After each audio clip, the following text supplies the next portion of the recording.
Bienvenidos al único canal en español dedicado a la dinastía y época Tudor. Hoy les hablaré sobre Mary de York. Ella fue una princesa inglesa, la segunda hija del rey Eduardo IV de Inglaterra y su reina consorte, Elizabeth Woodville. Mary de York creció al lado de su hermana Isabel, quien era 18 meses mayor que ella, y después sería reina consorte de Inglaterra por su matrimonio con Enrique VII. Mary de York es, por tanto, tía materna de Enrique VIII. Con esta biografía comienzo una serie dedicada a las hijas poco conocidas de Eduardo IV, quienes no solo fueron parientes de los reyes Tudor por línea materna, sino que algunas de ellas alcanzaron a vivir varios años de la época que nos ocupa en este canal. Igualmente, con este video espero complacer las peticiones de Jesús Ignacio Sánchez y de varios otros amigos que habían solicitado el tema.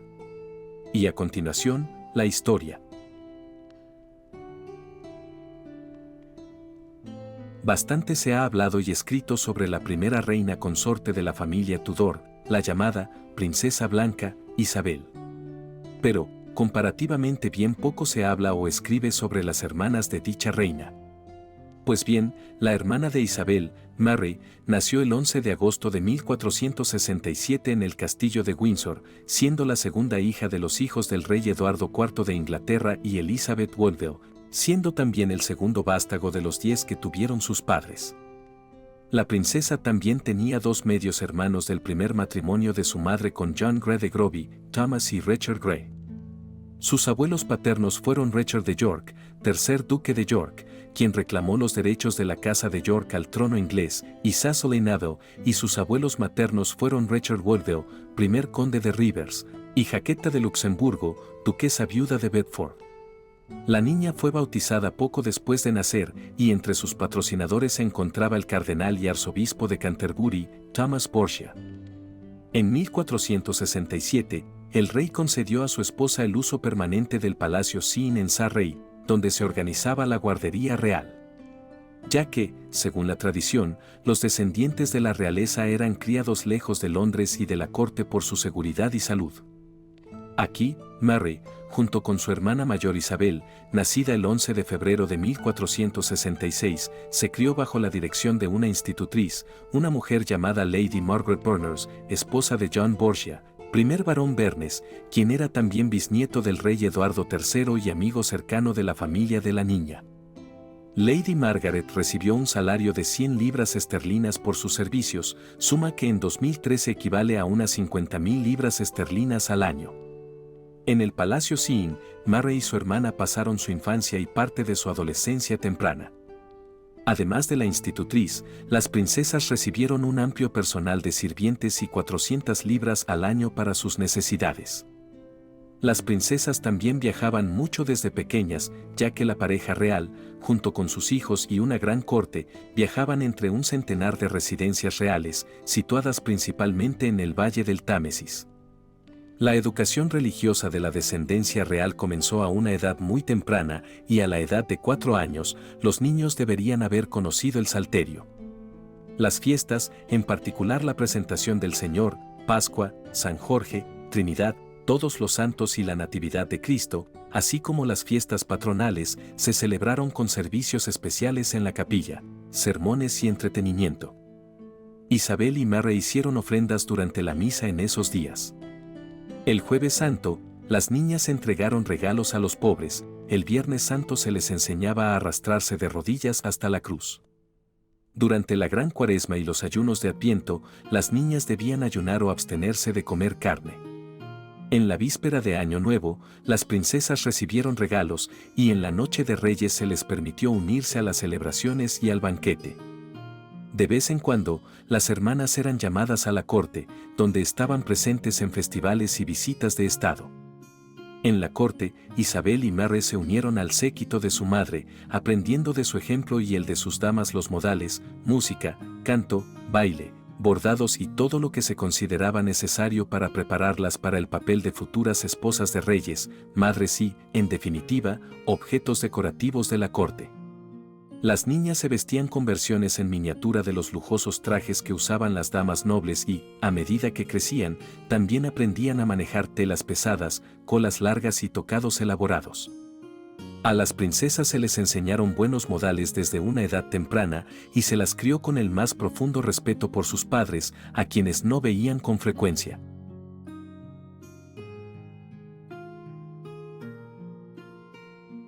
La rutina diaria seguida por Mary e Isabel era probablemente similar a la que más tarde estableció el rey para su heredero cuando éste tenía 3 años. También puede haberse basado en las costumbres descritas en los libros domésticos de su tío paterno Jorge, duque de Clarence. Los niños fueron despertados aproximadamente a las 6 de la mañana para que pudieran levantarse a una hora conveniente según su edad, para asistir a la oración de la mañana en su dormitorio. Entonces la campana les informaba que era hora de ir a misa, que era celebrada por el capellán de la casa en la capilla local. La observancia regular de los servicios litúrgicos se consideraba una necesidad para los niños reales. Inmediatamente después de la misa, las princesas desayunaron. Los ingredientes probables para el desayuno eran pan, mantequilla, cerveza, pescado, carne o huevos. A las princesas se les servía la cena a las 10 u 11 de la mañana. La comida en sí era un servicio noble de platos, traídos por personas veneradas y escuderos con librea, y podía durar hasta 2 horas. Mientras comían, a las hermanas se les leían historias nobles e instructivas.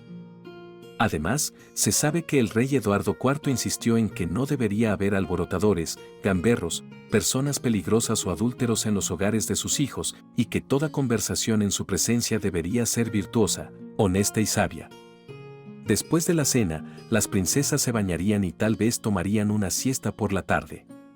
Posteriormente se llevó bebida y pan a las niñas, tras lo cual la campana llamó a todas a vísperas. La cena se servía a las 4 de la tarde. El resto de la velada la pasaron las princesas entreteniéndose con juegos y música. Las hijas del rey se acostaban alrededor de las 8 de la noche, después de haber recibido un refrigerio en forma de pan, cerveza o vino y otros productos. Es de destacar que, en las cuentas de la corte de las princesas de esta época apenas se mencionan los juguetes.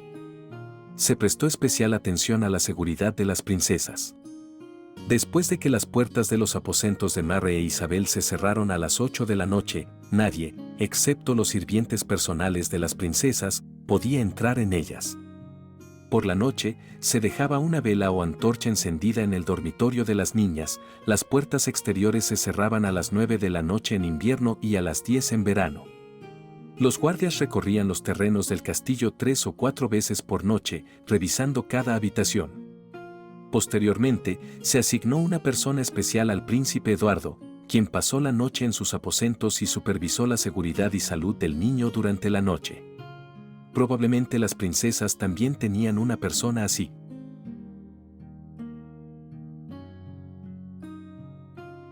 El 20 de marzo de 1469 la reina Elizabeth dio a luz a otra hija, Cecily, lo que causó seria preocupación al rey y le hizo pensar que su hija mayor, Isabel, gobernaría el país después de él. Un año antes, en la corte se habían difundido rumores sobre un agravamiento de la enemistad entre el partidario del rey, el conde de Warwick, y la reina, cuyos numerosos familiares sacaron al conde de la corte.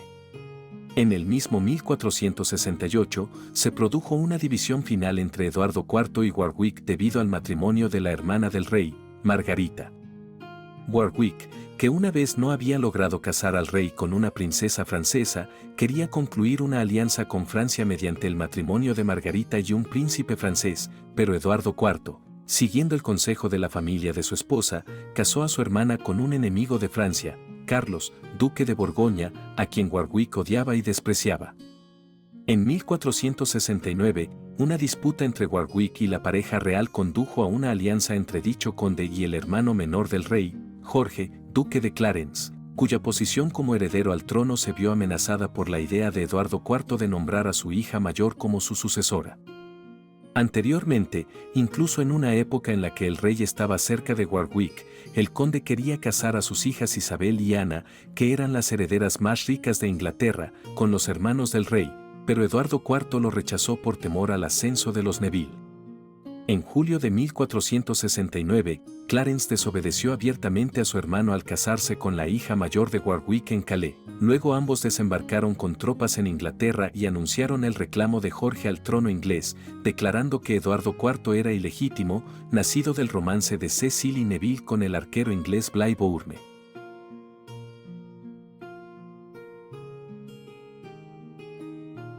En ese momento, la madre de Mary, junto con al menos 2 hijas más, visitaron Norwich, donde fueron recibidas con magníficas celebraciones y representaciones teatrales.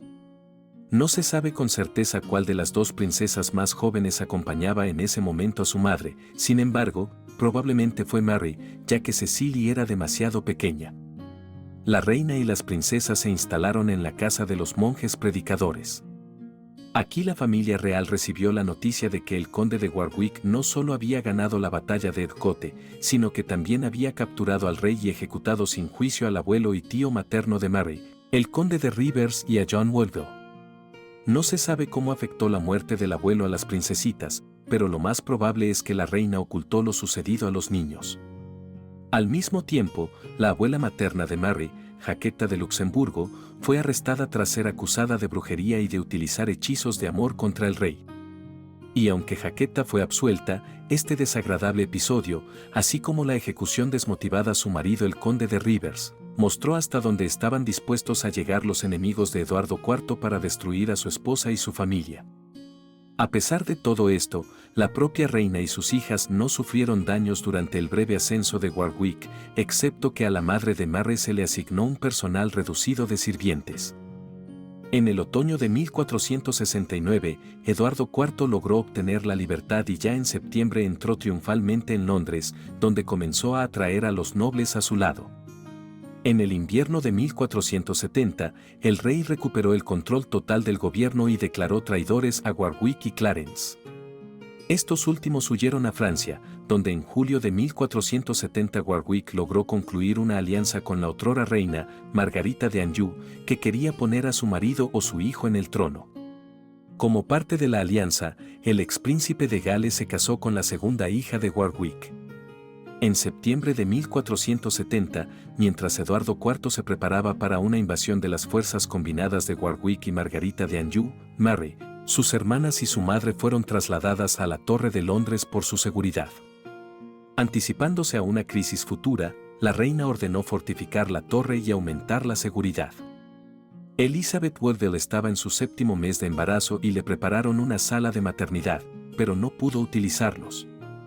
Ya que Warwick invadió Inglaterra y, a principios de octubre, apareció en Londres la noticia de que el padre de Mary, junto con su hermano menor, Ricardo, duque de Gloucester, había huido del país, teniendo solo una esperanza ilusoria de regresar. El 6 de octubre, Warwick y Clarence entraron en la ciudad de Londres y el 30 de octubre el rey Enrique VI fue reentronizado formalmente.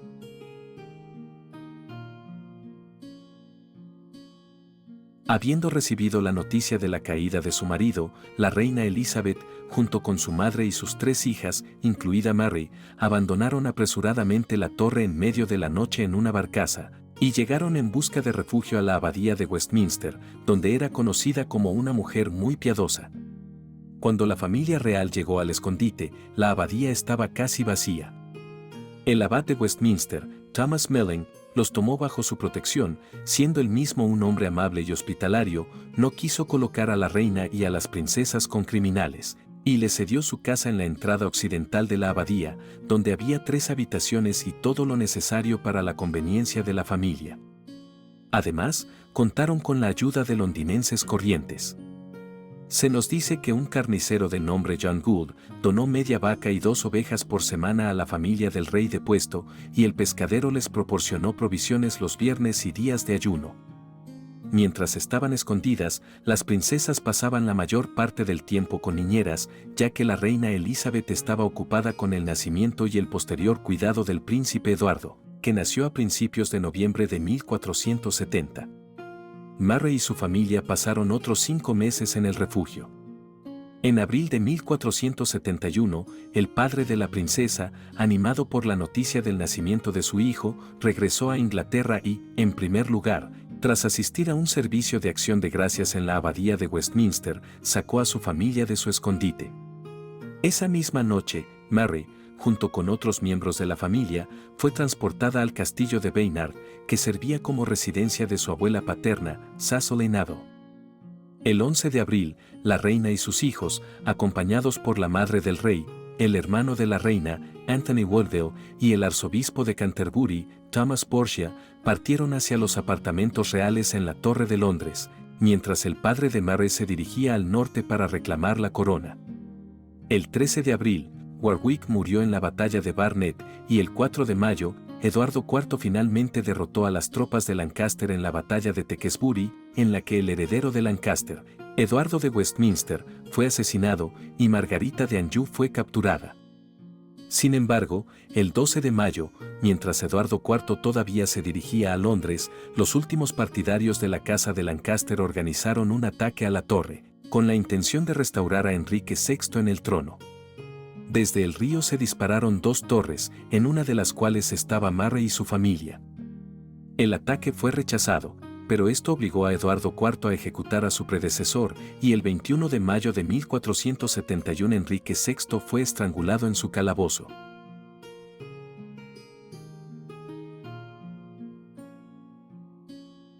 A finales de 1474, Eduardo IV, que se preparaba para invadir Francia, firmó un testamento según el cual Mary y su hermana mayor Isabel recibirían una dote de 10.000 marcos, con la condición de que las princesas fueran sumisas en materia de matrimonio a su madre y a su hermano. Sin embargo, solo 2 meses después, Eduardo IV concluyó un tratado de paz con Francia, y una de cuyas condiciones era el matrimonio de la hermana mayor de Mary con el delfín Carlos, heredero del trono francés, cuando ella alcanzara la edad de consentimiento para contraer matrimonio, y en caso de muerte prematura de Isabel, la propia Mary se convertiría en la esposa sustituta del delfín. Sin embargo, en 1481, aparentemente, ella estaba comprometida con Federico, duque de Holstein y Schleswig, hijo menor del rey Cristián I de Dinamarca, lo que significaba que la novia de repuesto de Francia ya no era necesaria. Aunque según otras fuentes, el compromiso nunca se llevó a cabo, ya que las negociaciones matrimoniales, poco después de su inicio, se interrumpieron debido al deterioro de la salud de la princesa.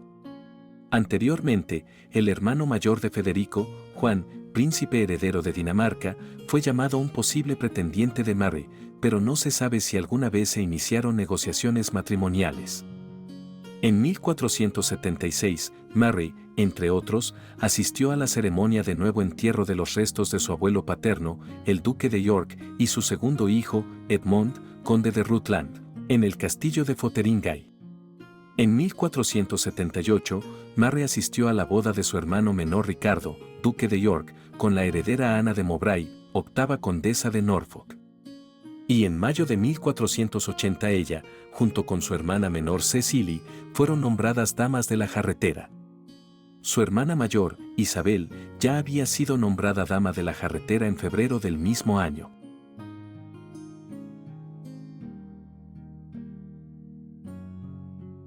No hay información sobre cómo vivió Mary en sus últimos años. Los documentos de este periodo contienen solo información sobre la situación política del país y no afectan la vida privada de los miembros más jóvenes de la familia real. Se sabe que, a finales de 1481, Mary enfermó y murió el 23 de mayo del año siguiente en el Palacio de Pleasance, en lo que después el de Greenwich. Tenía solamente 14 años, y la causa de su muerte se desconoce. Curiosamente, otra hija de la nobleza, incluso más joven que Mary, la joven Ana de Mowbray, duquesa de Norfolk, su cuñada, siendo la novia niña de su hermano Ricardo de Shrewsbury, también había muerto en Greenwich solo 6 meses antes, el 9 de noviembre de 1481. Incluso en una época en la que la mortalidad infantil era alta, debe haber sido desgarrador tener 2 muertes tan juntas para la casa real y por horrible coincidencia, en los mismos apartamentos reales. Se desconoce el paradero de Elizabeth Woodville en ese momento, por lo que es imposible decir si estaba en Greenwich en el momento de la muerte de su hija. Aunque se sabe que su padre había visitado Canterbury el 17 de mayo y regresó a Londres el 23, por lo que es posible que, tal vez acompañado por la reina, Eduardo haya visto a su hija mientras agonizaba. El cuerpo de la princesa no fue embalsamado, sino que fue vestido con ropas ricas y depositado para su despedida en una iglesia de Greenwich. El mismo día, el obispo de Norwich, James Goldwell, celebró una misa conmemorativa. Al día siguiente se celebró otro servicio en presencia de numerosas figuras religiosas y representantes de la nobleza. El obispo de Chichester, Edward Story, los barones Dacre, Dudley y Beauchamp, y el obispo de Salisbury, Richard Beauchamp. El ataúd de Murray fue llevado en una magnífica procesión a la capilla de San Jorge en el castillo de Windsor, y fue enterrado en la parte sureste de la capilla, junto a otro hijo fallecido de Eduardo y Elizabeth Woodville, que había muerto en la infancia. Los dolientes en el funeral de Murray fueron la hermana de la reina, Lady Grey, Lady Catherine Grey, Lady Strange, la baronesa Dacre y otras damas. La baronesa Dacre, después de la muerte del hermano menor de Murray, sirvió como dama de honor e institutriz de la princesa. La tercera y última misa para los plebeyos se celebró después del funeral.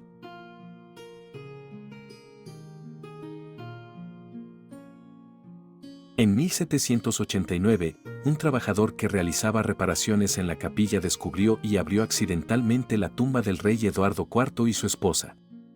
En una habitación adyacente a la cripta, se encontraron los ataúdes de dos niños, que en ese momento se suponía que eran George y Mary.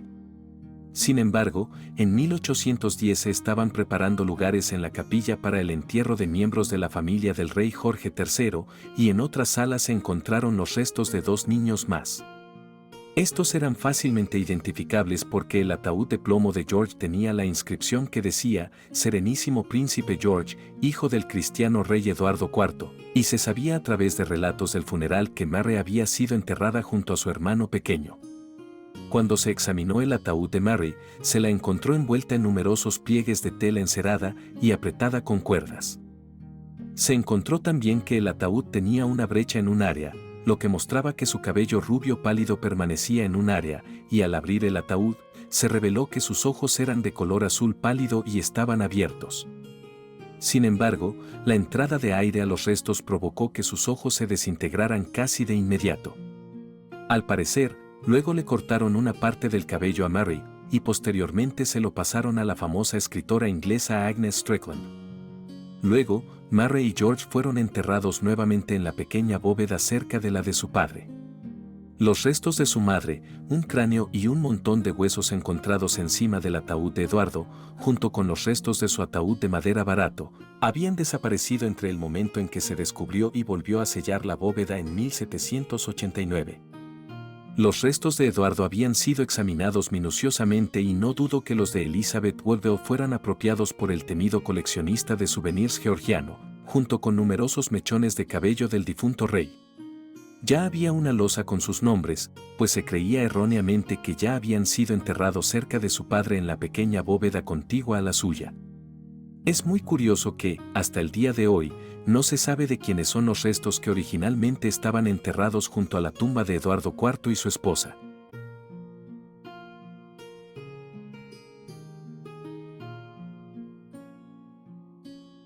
No es sorprendente que se sepa poco sobre Mary de York, una niña de 14 años que apenas estuvo en este mundo. Fue mencionada junto con su hermana Isabel en el testamento que su padre hizo antes de partir hacia Francia en 1475. Queremos que nuestra hija Isabel tenga 10.000 marcos para su matrimonio, y que nuestra hija Mary también tenga para su matrimonio 10.000 marcos, de modo que dichas sumas sean gobernadas y regidas en sus matrimonios por nuestra reina y por nuestro dicho hijo el príncipe, si Dios le permite llegar a la edad de discreción. Pero se sabe hoy que Eduardo IV hizo planes con su hijo y heredero mientras los dioses se reían de él, como dicen, porque todos sabemos cuán diferentes resultaron ser las cosas. Sin embargo, es bastante gratificante saber, en un momento en el que se han perdido tantos restos antiguos y reales, que al menos Eduardo tiene a 2 de sus hijos con él. Y la poco conocida Mary de York se cuenta entre ellos.